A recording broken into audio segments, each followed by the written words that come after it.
Hello everyone, it's Kristen here at Joyfully Thriving, and I have another frugal grocery haul for you. If you caught my summary from March already, you're going to see a little bit of both this week. So, if you watched that video, you'll notice I used up my whole budget. I know we have like 2 days left of March, so here's the thing. This week's grocery haul, I'm going to count it for March. The first trip you'll see that I did the other day at Aldi for all my butter, and then this new one that I just did at Sam's. This is going to start April. Yes, I know it's a couple days early, but if you remember, March was our birthday month with 4 birthdays. So my son started, Caleb started by turning 3, Lily turned 5, Emma turned 7, and tomorrow Nathan turns 9. He's our last birthday on March 31st. So, as a surprise, he doesn't know that my sister and her 6 kids, his cousins, are coming up to surprise him. So we're excited. Had to make sure we had everything we needed for the birthday meals and desserts and everything he requested. He wanted nachos, so I had to pick up chips today and then got a couple other things while I was there. So, the budget went okay in March. Like I said, I'll leave a link to that March video if you haven't checked it out. That's really the highlights of it. But we're going to go ahead and we're going to get started with April here. So let me show you what I got. Then we'll talk a little bit more about stock ups and I'll wrap things up with you. This is a different haul since it's the end of the month and I was stocking up on butter at Aldi, $2.49 a pound, limit 6 each time. So this is actually 3 different trips I did at Aldi right there for that butter, and it's going straight in the freezer like I said. While I was there the other times, I also picked up this pumpkin pie mix, which was 57 cents a can, marked down. Doesn't expire for quite a while, so I thought I'd figure out a bread recipe or something to do with that. I know it already has sugar and everything mixed into it, so I'm going to Google that and see what I can come up with at that price, or I'll set it aside for next Thanksgiving when we make pies. Grabbed some milk, cottage cheese, and eggs were $1.99 there.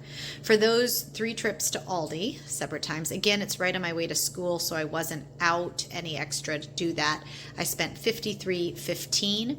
And with the other 6 pounds in the back of my freezer from the trip last week, I am now at 24 more pounds of butter added in the freezer, which feels good.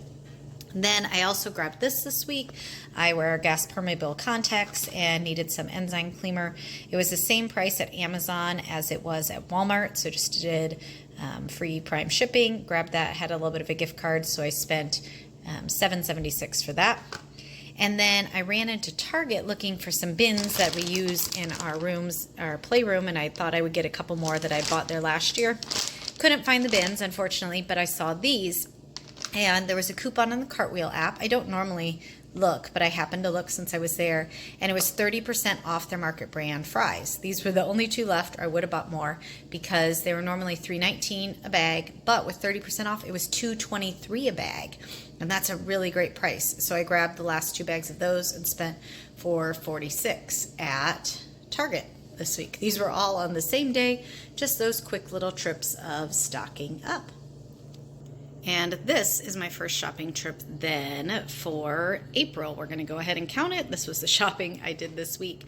All right, so I needed to buy tortilla chips. This really, unfortunately, it's gone up to, it's like $12 a box, but you get 6 pounds of tortilla chips. They're really good tortilla chips. They last a long time. These boxes don't expire until July, so I went ahead and grabbed 2 of those. We eat nachos pretty regularly, and that was one of my son's requests with his cousins that he doesn't know are coming. So we're gonna have nachos one night. Grab some lettuce to do taco salads, and then also I was gonna get a Caesar kit, but it's $4 for it, and the last time I bought it, the lettuce wasn't great, so I happened to notice this at Kroger. I had to run an errand for school there, and it was $2.29 the Caesar dressing, so I just grabbed that instead. I already have Parmesan cheese. We'll make our own Caesar salads tonight. Grabbed 1 more block of cheese to make sure I have enough for nachos, just didn't want to run out there. It worked out to $3.39 a pound, so $1.75 wasn't terrible for the price of cheese right there.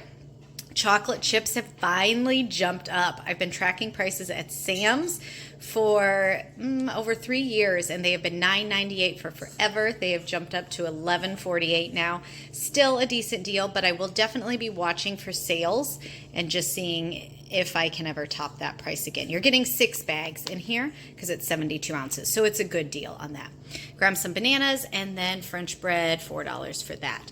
So at Sam's, and for the dressing right here, we'll roll that in, I spent $56.41. Okay, so yes, there was the stock up on butter. So far, I've ended up with about 30 pounds of butter in my freezer. Someone asked how much butter I use a week or how I figure out how much to stock out, and I need to track it better because I don't really know.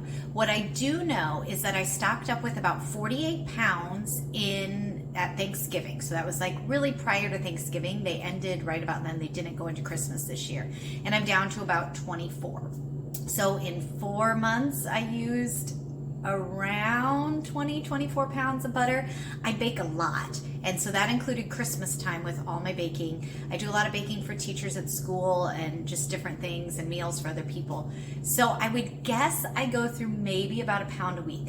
I'm going to use that as my count. Butter is still on sale for $2.49 a week. $2.49 a pound this week at Aldi. So if you have one nearby, go ahead and stock up. Like I said last week, it freezes great. I've never had a problem. And one of you commented that America's Test Kitchen actually recommends you store all your butter you're not using in your freezer. I thought that was interesting. Maybe it just helps preserve freshness. But I really have never had a problem. I just move it straight from the freezer to the fridge when I need it. It's a great thing to do. My new butter has been in the garage freezer just to keep it separate from my older butter, even though it's not that old. And I'll just rotate through it. We'll see if I get more butter this week or not. I haven't had to do a lot of cakes, which is nice. My kids ended up picking different treats.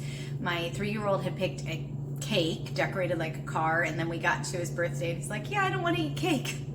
And so they all pivoted, and like I said, we all picked different things.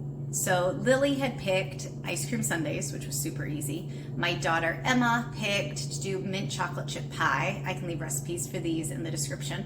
Super good. And then she took homemade gooey brownies in as her treat to school. And my son picked our chocolate chip cheesecake, which I'll make tomorrow for him. And then he's taking pumpkin muffins into school for his birthday treat, was what he picked. So I've been busy baking, but not a lot of cakes. We've enjoyed having all those different things. It's been a great month in March. We are off to starting shopping in April. I have spent really just on this trip and that ranch dressing, it was $56.41. And that starts off, for me, my April shopping. So how did your March go? Let me know in the comments. I love hearing how your shopping is going. And are you stocking up on butter? Do you know about how much you use a week, a month? I'd love to hear. I am going to try to keep tracking of that better. But thanks for watching. If you haven't already, be sure to subscribe so you don't miss any of my next frugal grocery hauls. And I will see you in the next video.